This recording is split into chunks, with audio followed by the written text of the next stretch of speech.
ਜਿਹੜਾ ਨਾ ਦਾਣਾ ਜਿੰਨੀਆਂ ਹੋ ਜਾਂਦੀਆਂ ਨੇ ਤੇ ਲਵੇ ਦੇ ਪਏ ਖਿੜਕੀ ਬਣਾਈ ਹੈ ਨਾ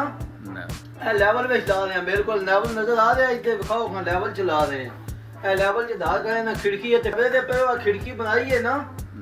ਇਹ ਲੈਵਲ ਵਿੱਚ ਲਾ ਰਹੇ ਆ ਬਿਲਕੁਲ ਲੈਵਲ ਨਜ਼ਰ ਆ ਰਿਹਾ ਇੱਥੇ ਵਿਖਾਓ ਖਾਂ ਲੈਵਲ ਚ ਲਾ ਰਹੇ ਆ ਇਹ ਲੈਵਲ ਚ ਦਾ ਗਏ ਨਾ ਖਿੜਕੀ ਤੇ ਫਿੱਟ ਕਰਨੀ ਹੈ ਇਹ ਹੁਣ ਜਿਹੜਾ ਲੈਵਲ ਚ ਅਸੀਂ ਦਾ ਲਾ ਰਹੇ ਆ ਇਹਦੇ ਵਿੱਚ ਕੋਈ ਮਸਲਾ ਨਹੀਂ ਹੋਣ ਲੱਗਾ ਇਨਸ਼ਾਅੱਲਾ ਤਾਲਾ ਬਿਲਕੁਲ ਪਰਫੈਕਟ ਹੋ ਗਏ ਜੀ